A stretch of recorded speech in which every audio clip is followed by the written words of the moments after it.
আসসালামু আলাইকুম গাইস, ঈদ মুবারক, ঈদ মুবারক, ঈদ মুবারক। তো আজকে পবিত্র ঈদ উল ফিতর নামাজের উদ্দেশ্যে সবাই একত্রিত হইতেছে যাইতে নামাজের উদ্দেশ্যে।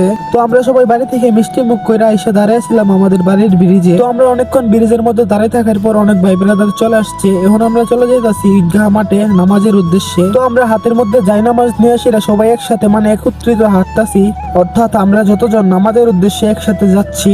তো অনেকক্ষণ সবাই একসাথে হাঁটার পর এখন আমরা চলে এসেছি আমাদের শরীফপুর কেন্দ্রীয় ঈদগাহ মাঠ এবং কবরস্থানের পাশে। আর আমি ছোট থেকে বড় হয়েছি, সবসময় দেখে গেছি দেখতাছি যে কোন ঈদের নামাজের দিন হয়তো আকাশের অবস্থা খারাপ থাকবো, নয়তো ফিরফির করে সেটা বৃষ্টি নামবো। কিন্তু আজকে আল্লাহ তাআলার রহমতে আজকের দিনটা ওয়েদারটা অনেক সুন্দর ছিল, বৃষ্টি বৃষ্টি ভাব, কিন্তু বৃষ্টি আসে নাই। আর আমরাও চলে আসলাম ঈদগাহ মাঠে ঈদের নামাজ আদায় করার জন্য। আলহামদুলিল্লাহ আজকে ঈদ উল ফিতরের নামাজে আমাদের গ্রামের কেন্দ্র ঈদগাহ মাঠে আজকে অনেক মুসল্লি উপস্থিত হয়েছেন। আর এই ভিডিওটা আপনারা উপভোগ করেন যারা গ্রাম সাইডে অনেক দূরে আছেন এবং কি প্রবাসী আছেন।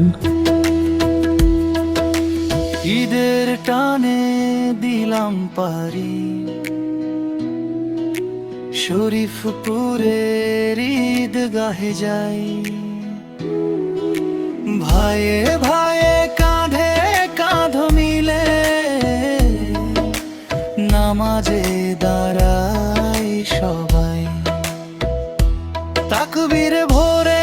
তো ঈদগাহ মাঠের মধ্যে এসে অনেকক্ষণ বসে ছিলাম আর এখন প্রস্তুতি নিতেছে সবাই নামাজ পড়ার জন্য। আর আজকের আকাশটা অনেক সুন্দর, বৃষ্টির নাই কোনো দেখা। আর এরকম ওয়েদার গুলোই ভালো লাগে, যদিও ঈদ উল ফিতর নামাজের মধ্যে বৃষ্টি আসে একটা কমন ব্যাপার। তো আমরা নামাজ পড়ে সবাই আবার একসাথে বসে পড়লাম, সাথে বাতিজা আলসাইফ এবং তাসিন, আমরা তিনজন একসাথে বসলাম। নামাজ শেষ করার পর হুজুর ঈদগাহ মাঠ নিয়ে এবং কবরস্থান নিয়ে অনেক কথা বলতাছে, আর যার যতটুকু সামর্থ্য তারা আল্লাহর রাস্তায় দান করতেছে। তো আমি আমার নামাজের বিছনা থেকে উঠে আমার কাকাদের সাথে গিয়ে বসলাম। ছোট ভাই মাহাদি এবং মিশুক দুইজনের মধ্যখানে আমি বসলাম। আর ছোট ভাই মাহাদি হাতের মধ্যে ফোন নিয়ে ক্যামেরার মধ্যে ঢুইকা এটা ওইটা ছবি তুলতাছে, আর তার সাথে আমি মজা নিতে লাগলাম।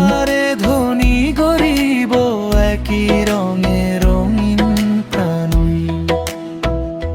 হাত তুলে করি মোনাজাত, আল্লাহ তুমি শুনো ডাকি, এই ঈদের খুশি সারা জীবন রেখো তুমি সবারে আঁকি,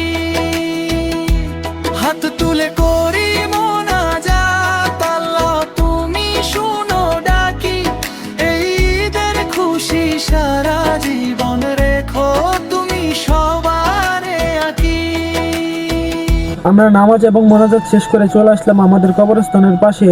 সবাই আমরা আমাদের প্রিয় মানুষ এবং আমাদের আত্মীয় স্বজনের কবর জিয়ারতের উদ্দেশ্যে। আর আমাদের শরীফপুর ঈদগাহ মাঠ এবং কবরস্থান একসাথে হওয়ার ফলে আমাদের ঈদের নামাজ পড়ার পর কবর জিয়ারত করার জন্য অনেক সুবিধা হয়। শুধু ঈদের নামাজ না, সবকিছুর ক্ষেত্রেই কবরস্থান এবং ঈদগাহ মাঠ একসাথে থাকাতে অনেক সুবিধা হয়। তো কবরস্থানের পাশে সবাই সবার আপনজনদের কবরের পাশে দাঁড়িয়ে কবর জিয়ারত করতেছে। আলহামদুলিল্লাহ যেই হুজুর আমাদের ঈদ উল ফিতরের নামাজ পড়াইছিলেন তার সাথে দাঁড়িয়ে গেলাম কবর জিয়ারতের উদ্দেশ্যে। তো আলহামদুলিল্লাহ আজকের মতো এই পর্যন্ত ছিল। পরবর্তী কোনো এক নতুন ভিডিওতে দেখা হবে। সবাই ভালো থাকবেন, সুস্থ থাকবেন, আল্লাহ হাফেজ। শরীফপুরের ঈদগাহে যাই, ভাইয়ে ভাইয়ে কাঁধে কাঁধ মিলে নামাজে দাঁড়াই সবাই।